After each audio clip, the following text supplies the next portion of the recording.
Hi, welcome back. I'm Jim with the G, and this is the Dirty Wrench Podcast.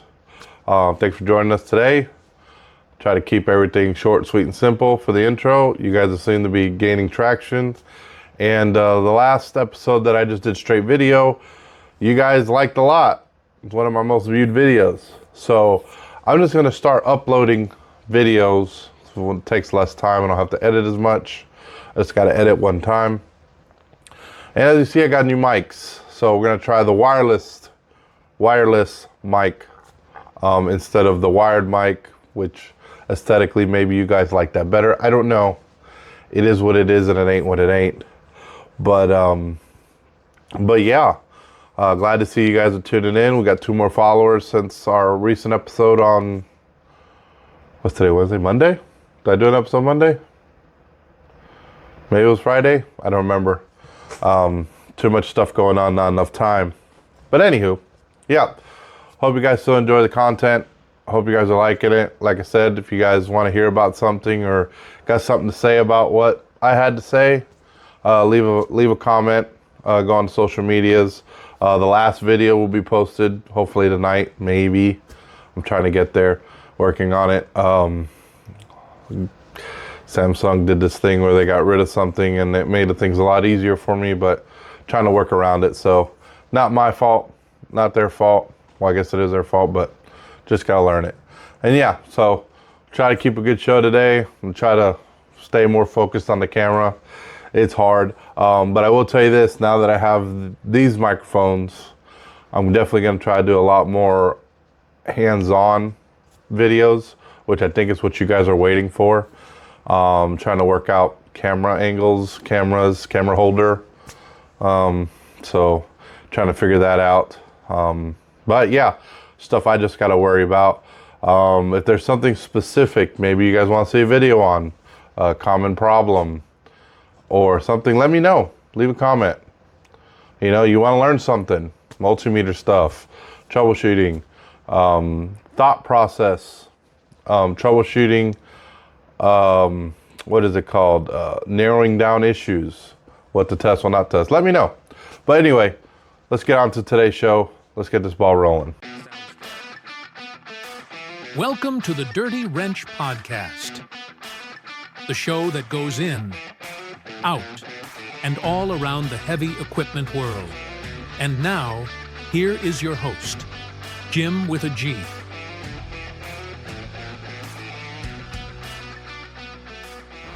All right, welcome back. So I'm sorry for the, how do you say, the deep breaths in between.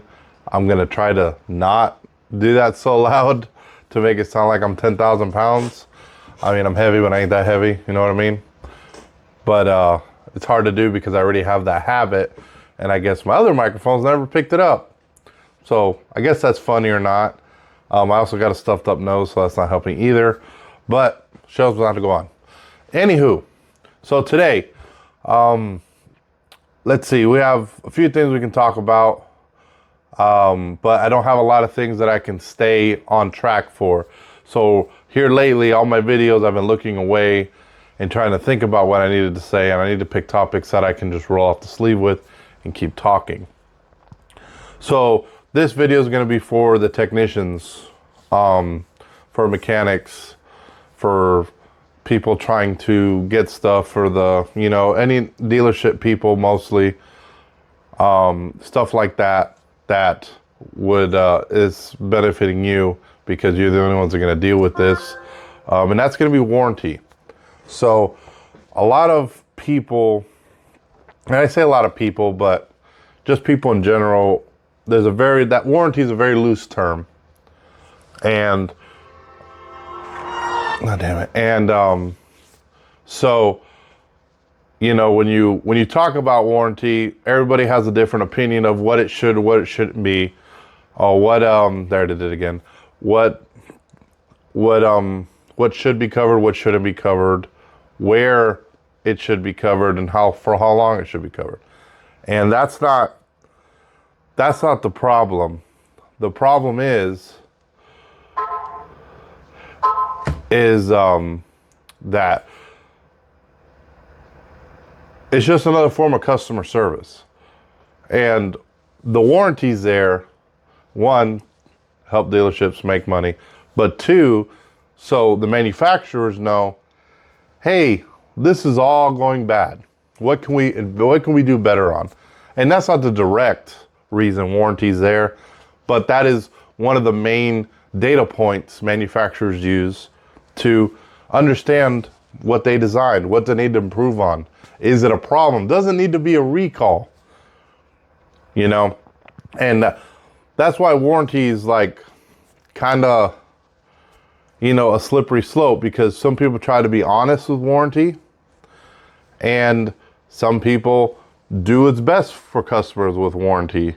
And one may not be more righter than the other. To me, it's a situation-based thing. But if a dealership can make money and a customer can be happy, I don't see why that's not the way to go. Now, people say, oh, Jim, well, you can lie for anything and get a warranty claim paid. You're right, you can. Unfortunately, you know, that's how the world works. You can choose to be honest. You can choose to, you know, do everything right. And then you can deal with the consequences later. Because when a customer or somebody buys something and it has a warranty that covers X, Y, and Z, they expect X, Y, and Z to be covered if they didn't do anything. Now, here's where we get them slippery slopes where there's little asterisks on what they cover. Oh, we cover the wire harness as long as it wasn't you know, a mechanical defect like a rub through or something along those natures. And you know, that's horseshit, because you're gonna tell a customer, well, it wasn't covered in a warranty because it rubbed through. What it rubbed through? Or it rubbed through the clamp that came from the factory, but they don't cover that because they can't prove that's actually what happened. Oh well, so here you go, Mr. Customer. Here's a $10,000 bill. We do finance, and then you're a quick, you know, on a quick road to, oh, I'm gonna call the next guy up in line, which is usually your general manager, and in my case, it goes straight past, goes to the VP of service and or the owner of the company. But you know, everything's situation based. Some companies are bigger, some companies are smaller. My company's not small, but there's bigger out there. But yeah, so warranty itself, you know, is, and y'all can refer to the movie Tommy Boy. I know the younger generation is going to know that movie, but the older movie, you know, when he finally figures out how to sell a product, and the guy starts talking, well, warranty, why is the warranty on the box? Well, he's right. You know, they're there. It's there to make you feel warm and fuzzy. That's what a warranty is there for. You buy a product, it's got the best warranty possible. You want customers like, oh man, if anything happens that's going to cost me a lot of money that I didn't do, the dealership's got my back, the manufacturer's got my back. You know, so it is our job from a dealership standpoint and a customer service standpoint we need to see what we can and can't get covered. So let's talk about the rubbed harness. All right. Do we have to say the harness rubbed? Nope, it broke. Is that a lie? Nope. Rubbing is a form of braking. It's not working. You know, not lying, but making it so the customer gets what he paid for is the mentality that I feel needs to be at most dealerships. Because you screw over a customer once on a warranty claim he thinks he should have got, he's probably not going to bring his machine back for any type of warranty at all, because he knows it's not going to get covered. You know, and that's a true fact. You know, you have a wrench, you buy, you know, people buy Snap-on tools. Talk about Snap-on all the time. You buy a wrench, it's warranted for life. Now you run over the wrench, sometimes your tool guy will be like, all right, here you go. Sometimes be like, man, that ain't warranted. You know it's not warranted. And you're like, oh yeah, you got me. But if you pull on it and you're just under your force and it chips a tooth, and you go, hey man, this thing chipped a tooth, I need it rebuilt. He goes, well, what did you do? Did you put a cheater pipe on it? No, it's a 1.5 foot, 2 foot pull bar, ratchet, half-inch ratchet. I can get a lot of leverage on it. Well, I don't believe you. I'm not going to warranty it. 9 times out of 10, guess what? You're not buying another wrench from that guy. You're not buying another tool at all. And you're never going to get that tool serviced again with him because he didn't try to service the first time. So why would something like a car or a machine not follow the same expectation? Now you're talking a few, $40, $50, $60, $90, $100 for a wrench, depending on the manufacturer and brand. Then you go to cars, which are thousands of dollars. Then you go to machines that are hundreds of thousands of dollars. Yeah, that shit better be warranty. I just paid $250,000 to $500,000 for the excavator I bought.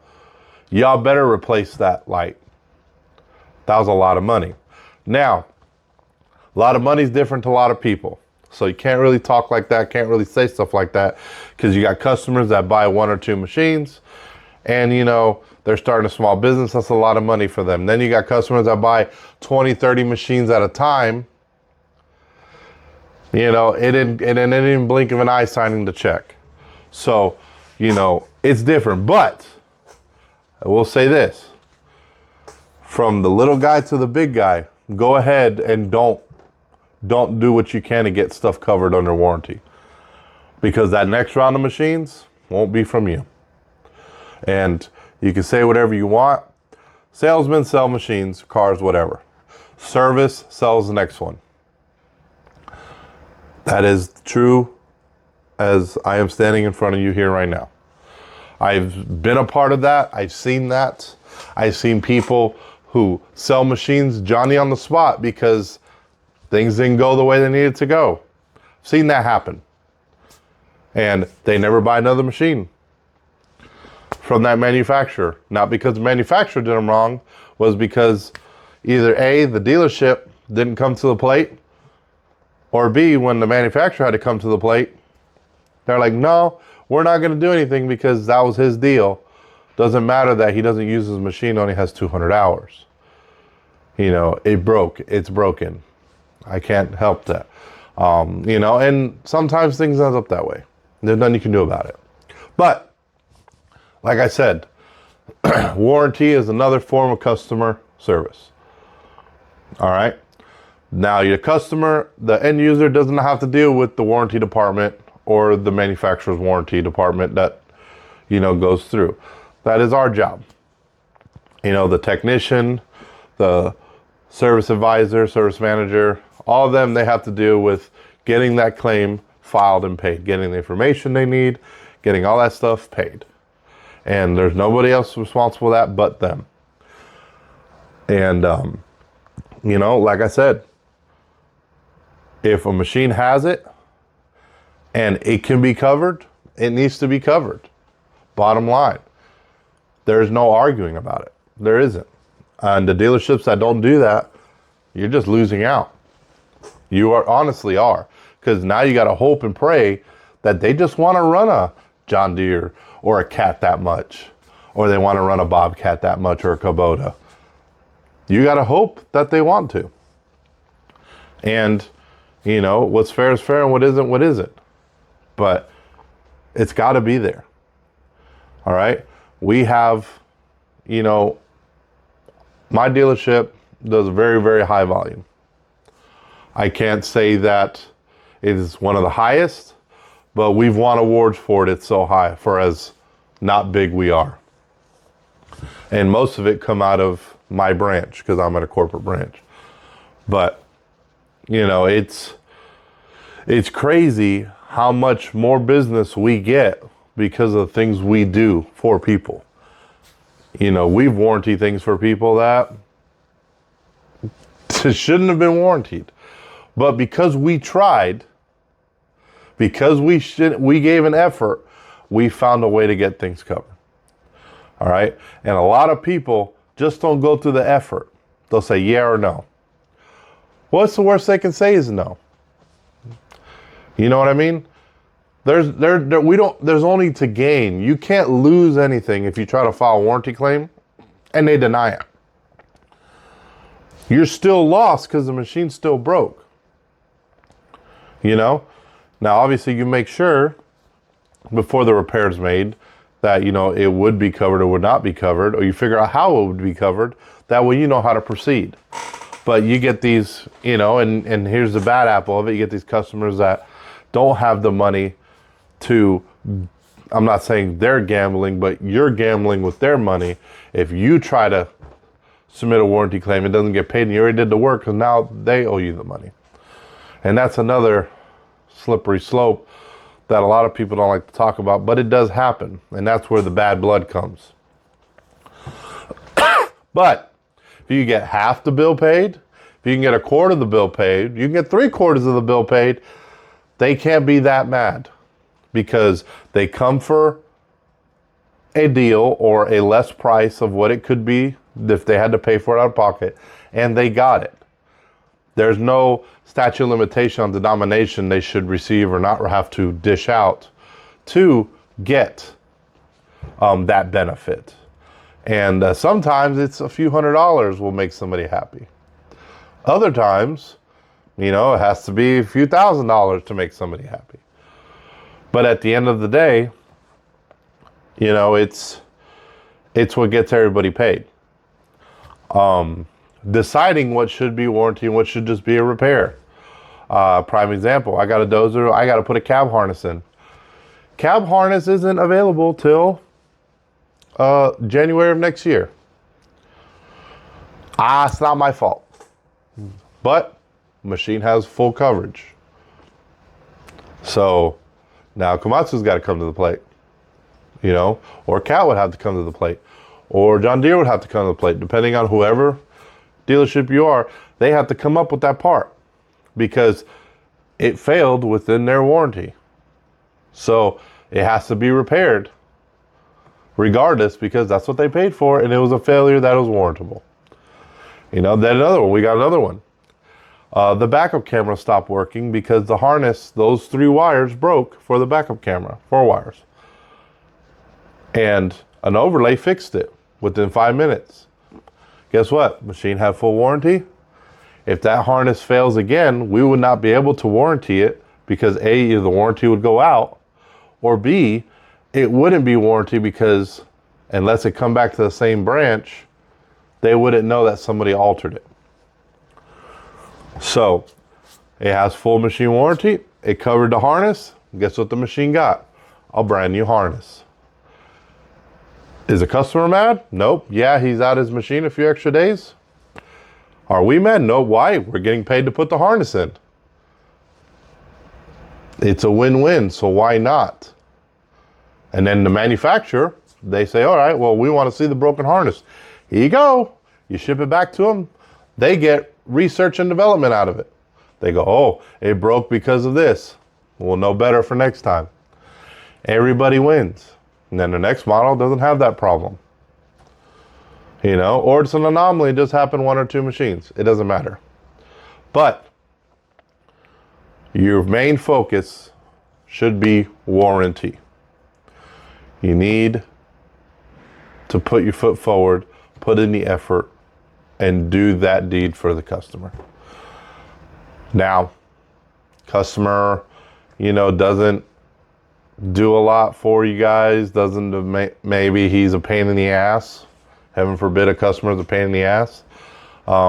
Then you know that he neglected it. You've warrantied it before and it broke again and it kept breaking.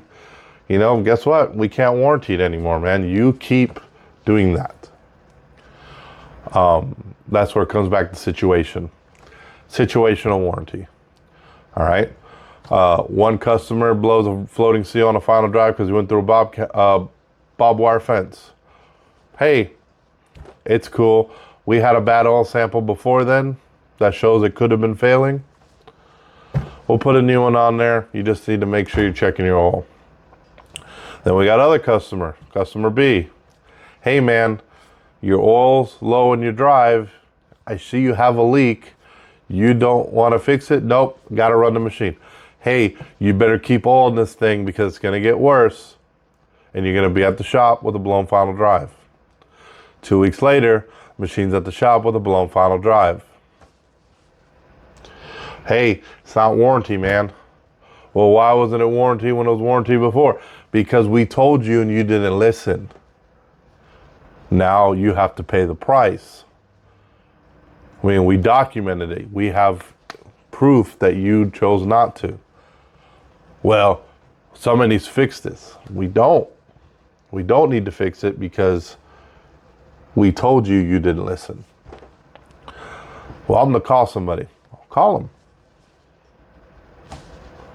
Who cares? But yeah, that's also happened many times. But like I said, and even then, we still might end up trying to warranty it or not. You know, or, well, my best one. The best one I get. Oh, I got warranty. You have emissions warranty. Yeah. You blew a final drive hose. Yeah. Not covered. Well, that's horse shit. Don't know what to tell you. Here's your $500 hose. And here's a $2,000 worth of labor. Sucks. But you're going to lose customers with that. Happens all the time. We had a problem where our intelligent machines, they changed how the warranty would cover intelligent machine components. So you had to buy an extra warranty. That was a shit show because no one told the salesman. No one told anybody. They just stopped covering them. And yeah, so when you pay a lot more money for an intelligent machine that can run GPS, and you find out all the stuff that you thought you got covered is not covered, yeah, that was a big problem. But because of all the proof and all the stuff that we had, the manufacturer came to the plate and said, all right, how many more machines did you not get this warranty with? And then we had to go and find out and got everything fixed and resolved and let the customers know, hey, look, this didn't work out the way it needed to. This is what it's going to cost. What would you like to do? And then they make the decision. But yeah, like I said, it's not hard, guys.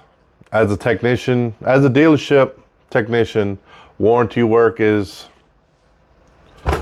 your number one thing. It's 60 to 70% of the work you do.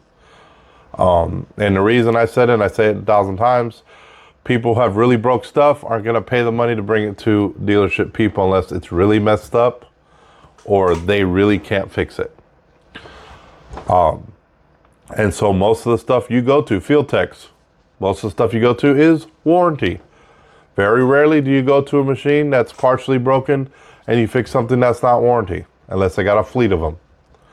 But mostly you go out there to warranty something and or it's really broken. Two evils. But the sad part is, and this is the saddest part, and this isn't just me, this is everybody, is why no one's taking the easiness that is warranty. You know, it's like an open book test. You know, you have everything in front of you what you have to do, and then we still don't do it. You know, warranty claims should be the easiest thing to do. Boom, bam, bam, bam, check box, check box, check box. Warranty department, check, check, check. Claimed, claim paid. Thank you. You know, for exception of waiting on parts and or returning back to the machine once or twice, the warranty job shouldn't be open for 1 to 3 days max. And I say that because it's doable. I've done it in the past. And I do it for my guys here who choose not to do it. And so do the rest of my staff that I work with. We spend all day doing stuff that people don't want to do. Why? Because they want to be lazy. You can't be lazy with warranty. You want to be highly held in a company? Get all of your warranty stuff paid on time as a technician. If your service writer, your service admin, your service manager knows that when they give you a warranty job, They can give you 20 of them, and each one is going to be right, and each one's going to go through, and everything's going to be where it needs to be, where they can just drag and drop, boom, throw it away, send it off. They will keep feeding you. And that's from a flat rate guys. Regular guys, standard rate guys, same deal. The more warranty jobs you do, the more money you make the company because you've done it right, the more they're going to give you, the more they're going to lean on you, the more they're going to value you. So not only did you give great customer service, you also made the company money. So they're like, we like you again. Or we like you all the time. In other cases. But it's easy. It's easy. It's not something that you need to write a book about. It's not something that people got to study. It's not hard. I can't speak for other warranty processes. A lot of people have bigger companies like Cat, John Deere, structured companies that have control. Corporate has control of what everything they do. They have stuff in place. They have sheets. They have Excel sheets that you autofill. They have all this stuff in place, and it's like, why won't you? Why would it be hard? This is what you have to do.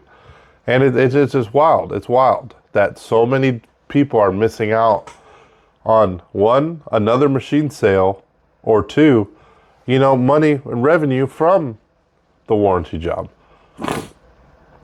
Because if it's rational, and if it actually happened, or, it did happen, it's covered. Now, like I said, you got to be smart with that.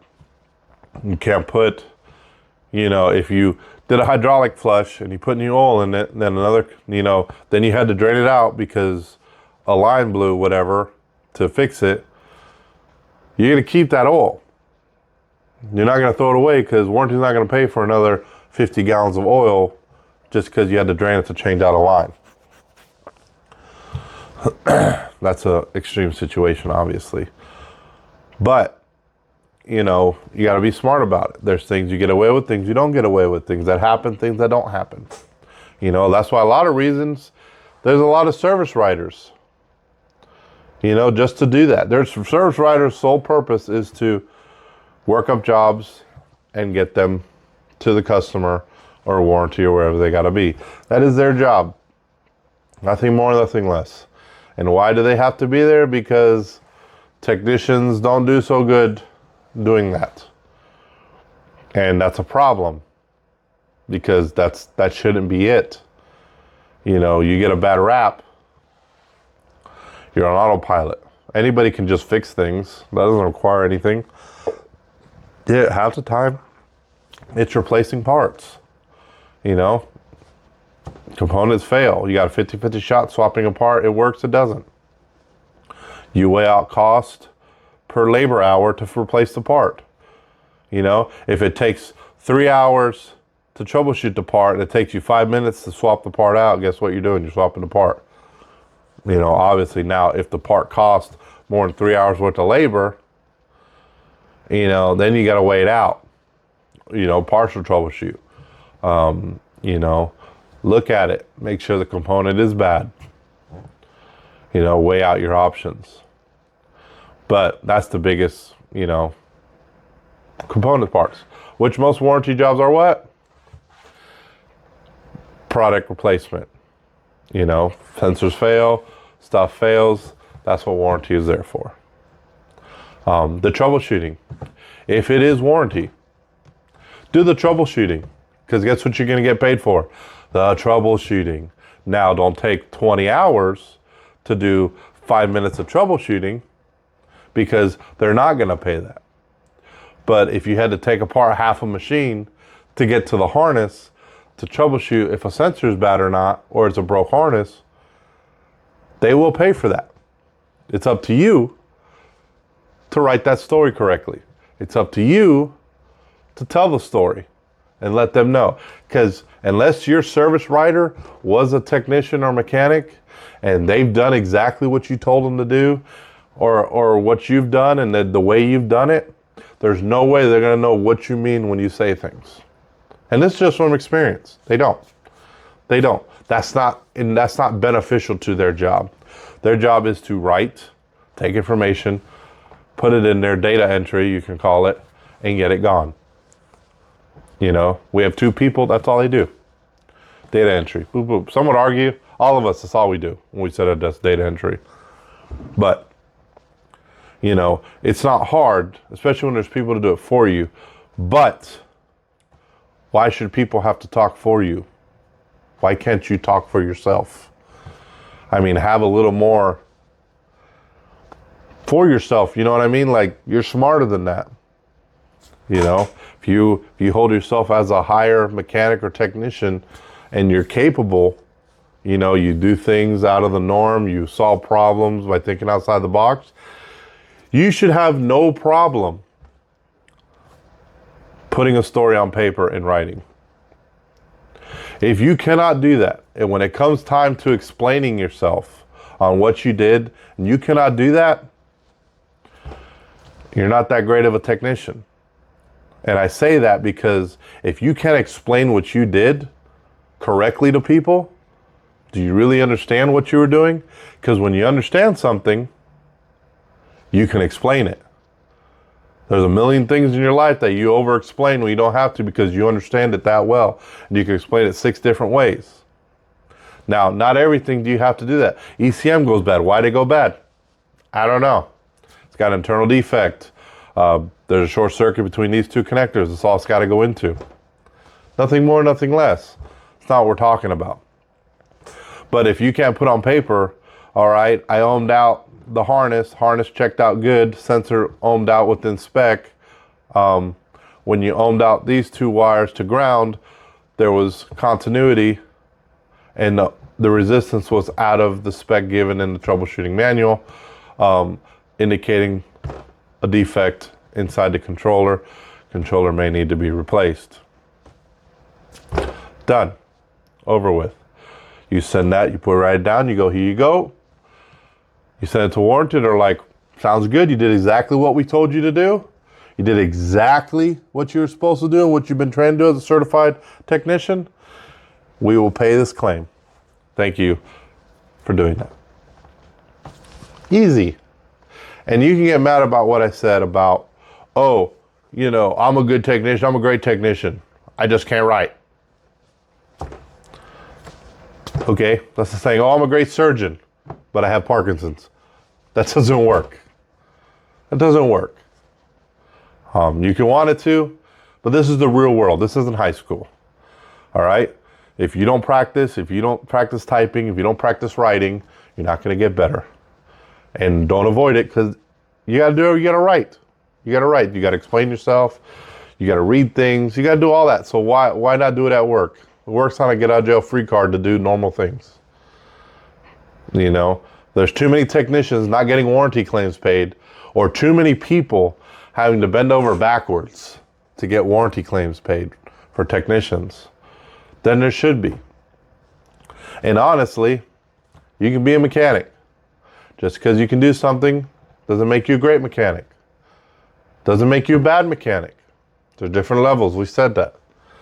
But in order to evolve, you got to know how to talk. You got to know how to type. You got to know how to explain yourself.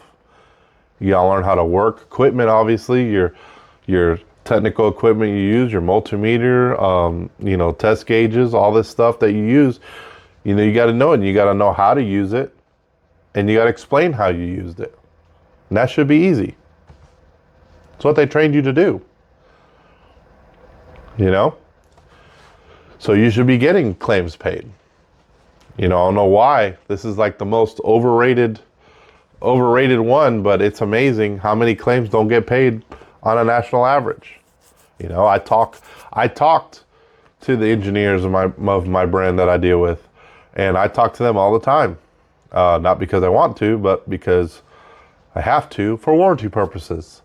If we have a problem that is out of the troubleshooting that they recommended, you have to reach out to the manufacturer and they have to see what's going on, because that is an anomaly that they don't know how to repair and they want to repair it.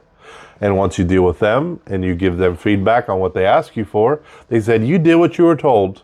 Here is all the rest of the payment for all the extra stuff you did for this warranty claim. Thank you. Have a good day. All right.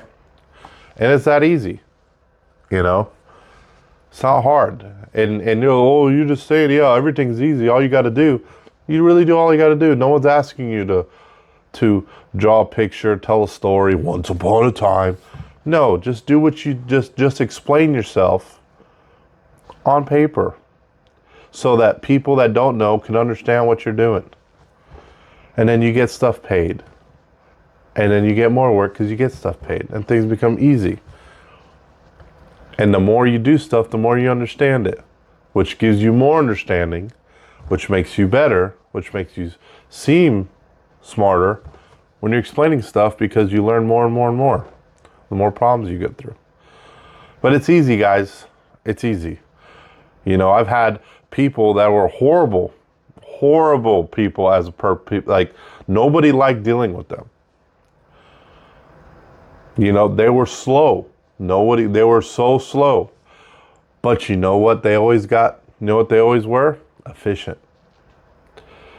They paid, they got all their warranty claims paid. All their troubleshooting was always paid for. So even though they were slower than, you know, Joe Schmo over here, because they took the time to do things properly and explain themselves, they were always viewed as a better technician. And that's how that works. But this isn't a rant about technicians and lack of and not. This is just about warranty, which all that rolls into it. I hope you guys like this style. I think I liked it. I feel a lot more comfortable-ish. Sorry for the breathing. I take breaths in between when I talk, I'm sorry. But like I said, hope you guys like this episode. Maybe it helps out. Maybe somebody be like, oh man, I didn't think about it that way. Or, you know, just say, oh yeah, dumb shit. We all do that. Why the fuck you bringing this up? That could be it too. I don't know. But if you do like this, let me know. If you do like videos, which statistics show you do, my engagement has definitely gone up, which I do appreciate you guys for that. And I want it to keep going up. But like I said in the intro, more stuff to come. I'm trying my best, guys. This is the second episode within a week. So like I said, effort's there. Just got to find time and not be busy. I'm not saying there's going to be another episode after today for this week, but I'm going to try my best to get one out. Maybe on the weekend, do something along those lines. I don't know. But do be looking out. And I'm going to expand the social media a little bit more. And like I said, do more stuff. Some stuff may be funny. Some stuff maybe not. But we'll see. Thank you guys. Appreciate y'all for listening. The new people, thanks for coming by. The ones that keep dropping in, I really do appreciate you. I'm Jim with the G. Thanks for listening.